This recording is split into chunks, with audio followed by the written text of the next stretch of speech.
Sir, ma'am शायद बहुत rich family से होंगी, इसलिए तो हमें इतने बड़े रेस्टोरेंट में बुलाया मिलने के लिए।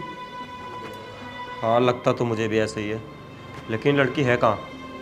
सर फ़ोन करो, फ़ोन।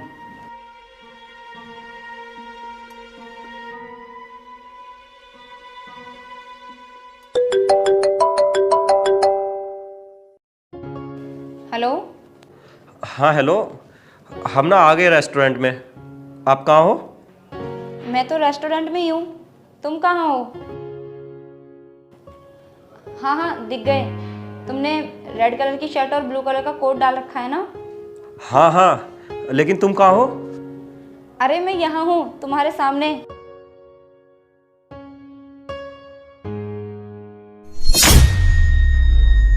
हाँ हाँ, आ जाइए।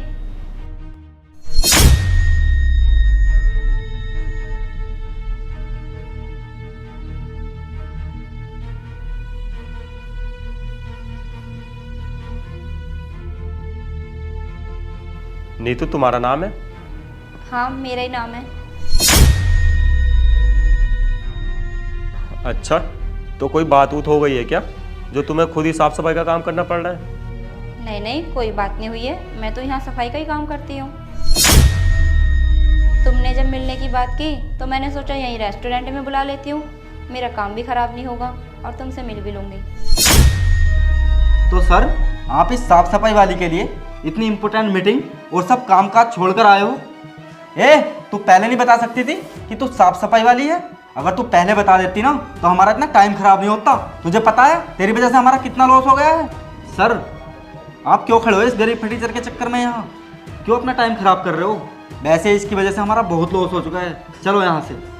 भूपेंद्र, तुम ना ये प्रॉफिट और लॉस मुझे मत बताओ, ठीक है ना? और तुम्हें ना कोई हक नहीं है किसी को नीचा दिखाने का, ठीक है? नहीं, मैं कर तो रहा हूँ ना बात। वो तो सही है, लेकिन मैंने तो तुमसे ऑफिस में आने के लिए बोला था ना, लेकिन तुम वहाँ क्यों नहीं आई? अरे सर, ये कैसे आती? एक बार इसके कपड़े तो देख लो। अगर ये ऐसे आती ना तो हमारे गाड़ी से अंदर नहीं घुसने देते।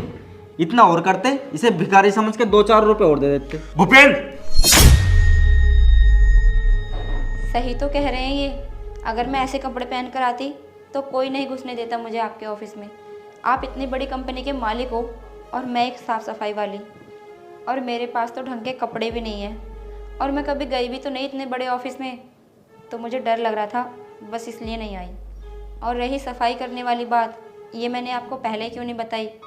मैंने सोचा जब सामने आओगे तभी बता दूंगी और देख भी लोगे।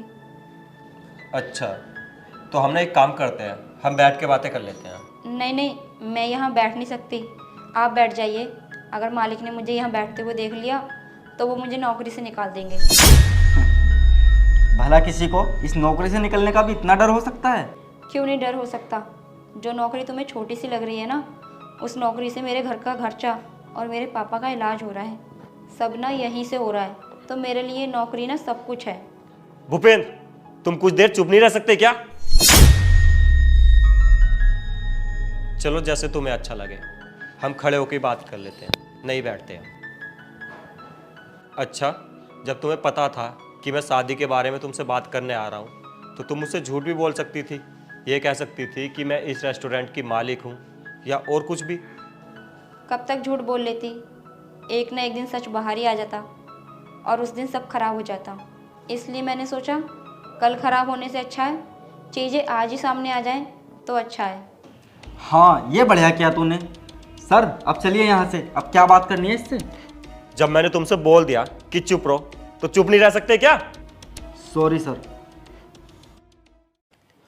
देखिए, मैं आपसे एक बात बता देता हूँ, मेरे पास गाड़ी है, बंगला है, पैसा है, सब कुछ है, यहाँ तक कि मैं एक बहुत बड़ी कंपनी का मालिक भी हूँ। मेरे पास किसी भी चीज़ की कमी नहीं है, इवन लड़कियाँ भी मेरे आगे पीछे घूमती हैं, लेकिन वो मेरे पीछे नहीं, वो मेरे पीछे मेरी प्रॉपर्टी और पैसे की वजह से घूमती है। और भगवान ना करे कि कल को मेरा बुरा वक्त आ जाए तो मेरे साथ ना कोई खड़ा नहीं रहेगा। इसलिए मुझे ना एक ऐसी लड़की की ज़रूरत है जो मेरी केयर करे, जो मुझसे प्यार करे, ना कि मेरे पैसों से।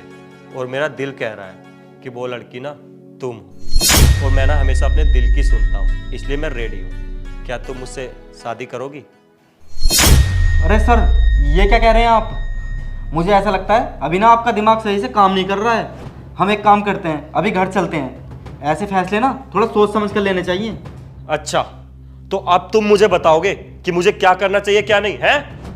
सर मैं तो आपको सच्चाई से रूबरू कराना चाहता हूँ। सर एक बार आप इसे देखिए तो सही, कितनी गरीब है ये, साफ सफाई का काम करती है, और आप एक इतनी बड़ी कंपनी के मालिक हो और आप इससे शादी करोगे तो आपकी रेपुटेशन का क्या होगा सर?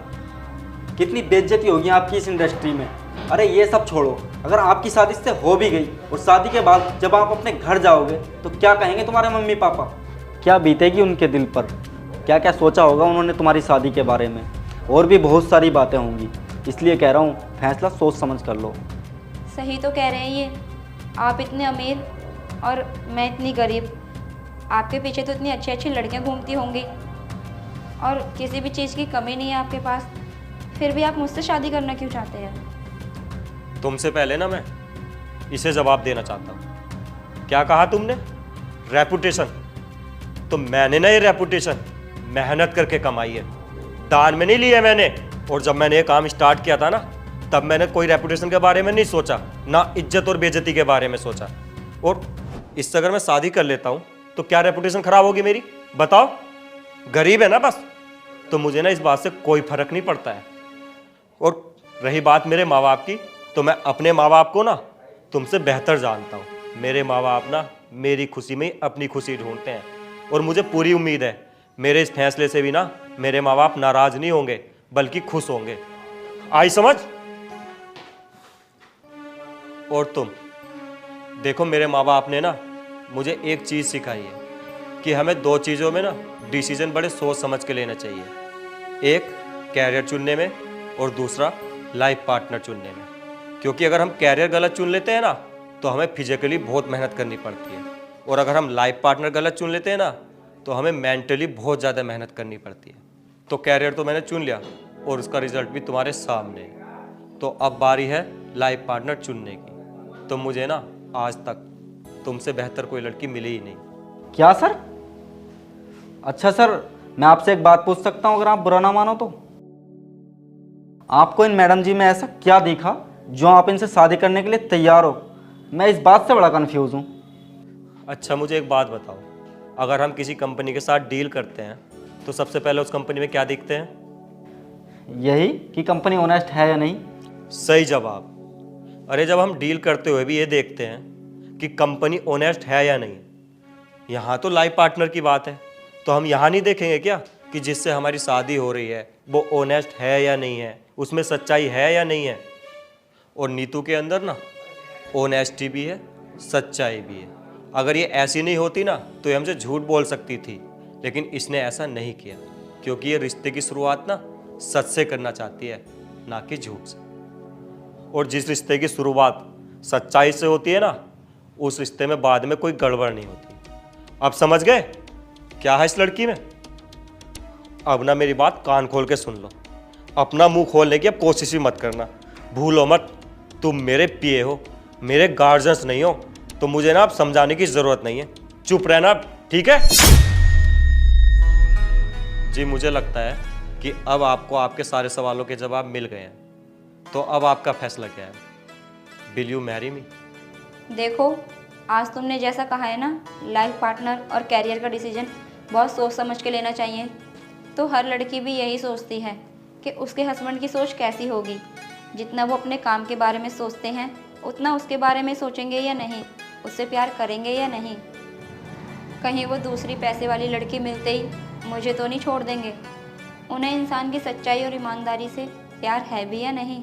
और भी बहुत सारी बातें हैं, लेकिन तुम बिल्कुल वैसे हो जैसा मैं चाहती थी, और ये डिसीजन मैं सही से ले पाऊँ इसलिए मैंने तुमसे झूठ बोला कि मैं साफ़ सफाई का काम करती हूँ। बल्कि सच तो ये है कि मैं इस रेस्टोरेंट की मालिक हूँ, और भी मेरे ऐसे बहुत सारे बिजनेस हैं। तो मैंने तुम्हारी तरह कैरियर तो सही चुन लिया, लेकिन लाइफ पार्टनर ठीक से चुन पाऊँ, बस इसलिए मैंने ये सब किया। अगर तुम्हें बुरा लगा हो तो आई एम सॉरी। और अब मेरी तरफ से इस शादी के लिए हाँ है, और मेरा ये सब करने से अब तुम्हारा क्या डिसीजन है? देखो, तुमने जो भी किया है ना वो सही किया है, और तुम्हारी और मेरी सोच ना बहुत मिलती है। अगर हमें लाइफ पार्टनर ढूंढना है ना तो सबसे पहले हमें उसकी सच्चाई से रूबरू होना ज़रूरी है, और इसलिए तुमने ये सब किया है। तो ये मेरी नज़र में ना कोई गलत नहीं किया है तुमने, इसलिए इस रिश्ते के लिए मेरी तरफ से हाँ है। अरे भाई, जब से तो बोले जा रहे थे, आप कॉन्ग्रेचुलेशन नहीं बोलोगे हमें? Congratulation sir, congratulation madam. चलो मैं जल्दी से सफाई कर लेती हूँ, ऐसा ना हो मालिक आ जाए। हाँ, एक काम करता हूँ, मैं भी तुम्हारे साथ सफाई करवा देता हूँ। मैं नहीं चाहता ना कि मेरी होने वाली बीवी को कोई मालिक आके डांटे। हाँ हाँ बिल्कुल, चलो।